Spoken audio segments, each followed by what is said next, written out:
Hello and welcome to Revelation Revealed in 10 minutes a day. This is the second episode where we will start discussing what kind of methods of interpretation we can use when we study the book of Revelation. As we discovered last time in Revelation chapter 1 and verse 1, it is that the book of Revelation, it was signified before it was given to John by the angel. So we need to decode these symbols because the book of Revelation is saturated with symbol language. And many of these symbols are allusions to Old Testament stories. So in order to understand the book of Revelation, you really basically have to understand all the books of the Bible, because this will help you to understand all the allegories that are used in book of Revelation.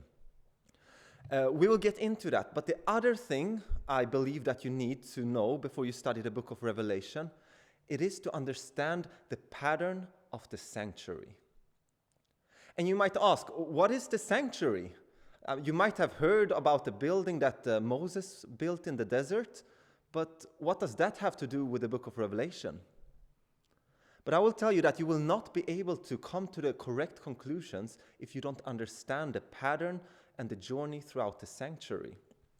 And this is what I will do the first part of this lesson, that is to prove why the sanctuary is so important to understand the book of Revelation.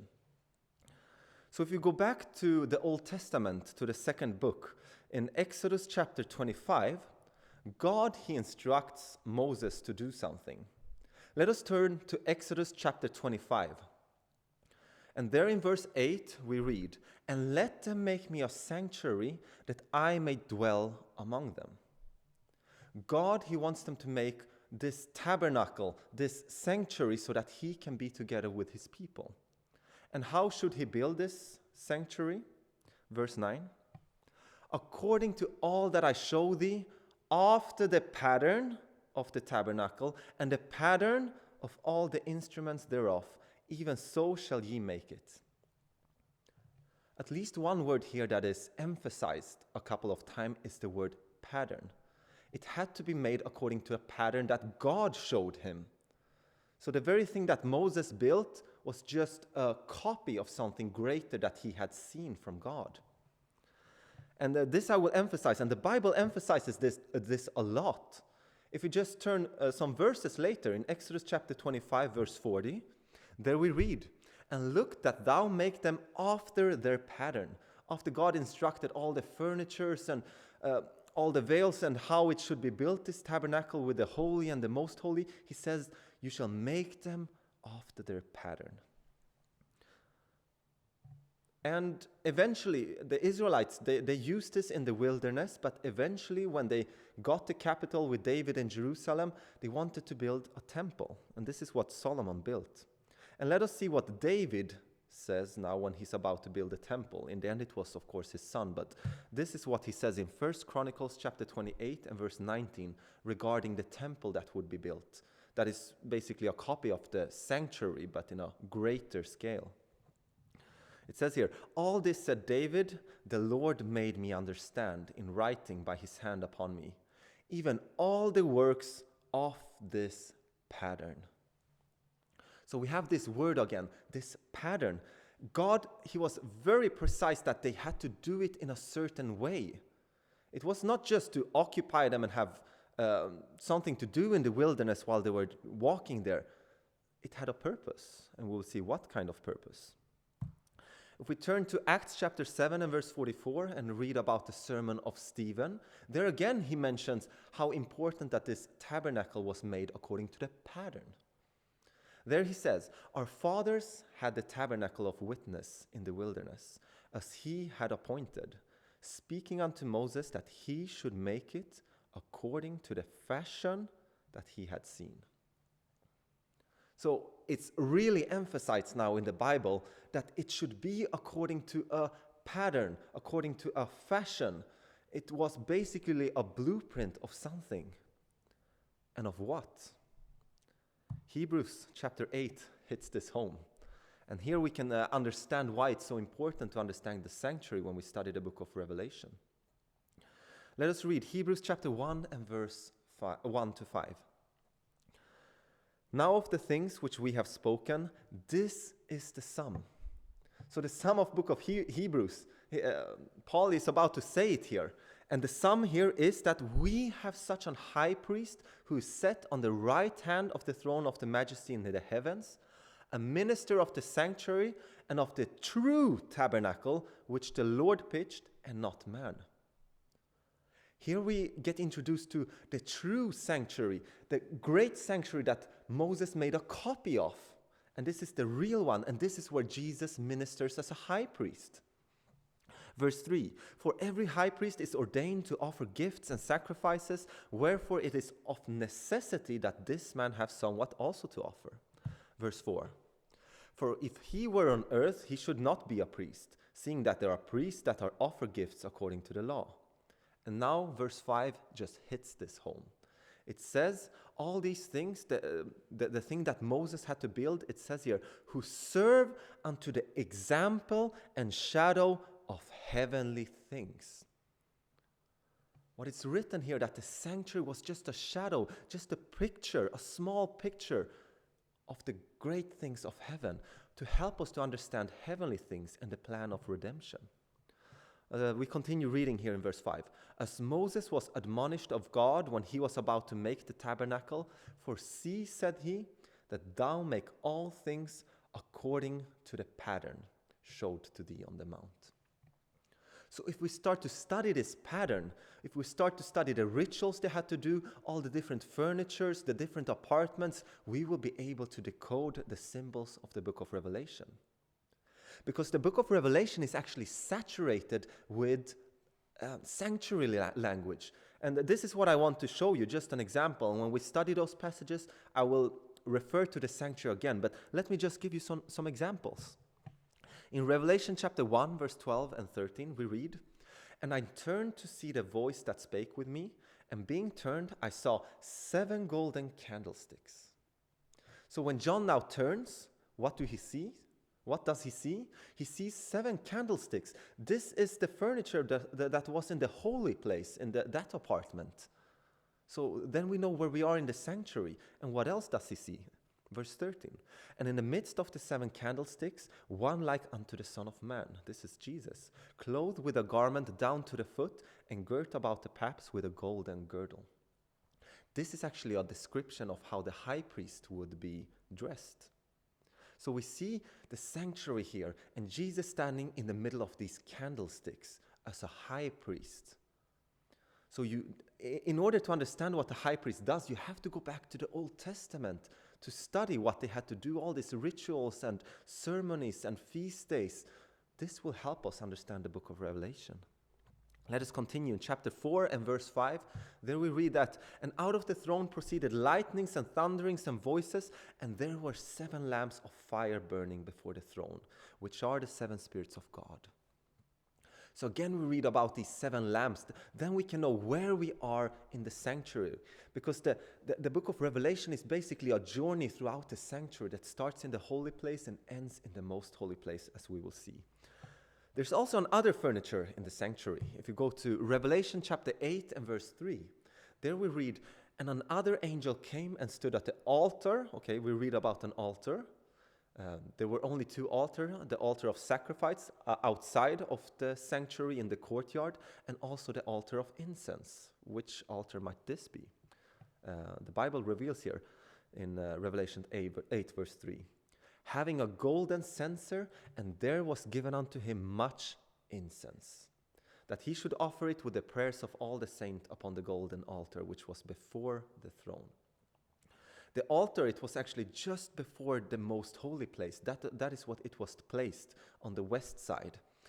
And so we read about this furniture again, so we can see that it's important to understand where we are in the sanctuary. And just to finish off with the sanctuary theme and why it's important, in Revelation chapter 11 and verse 19 we read, "And the temple of God was opened in heaven. And there was seen in his temple" what? "The ark of his testament."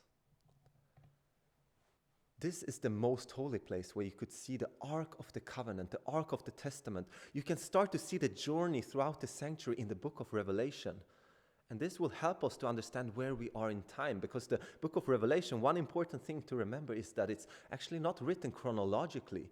It's a lot of cycles and flashbacks and foretastes. And if you have the sanctuary picture in your mind, you will understand where we are. What about the other thing? So I said, in order to understand the book of Revelation, you should study the sanctuary.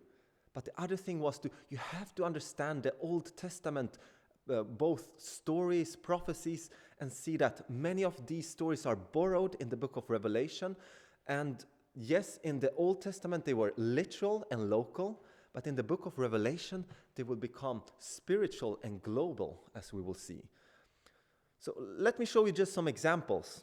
If we go to Revelation chapter 2 and verse 14, this is the church of Pergamum.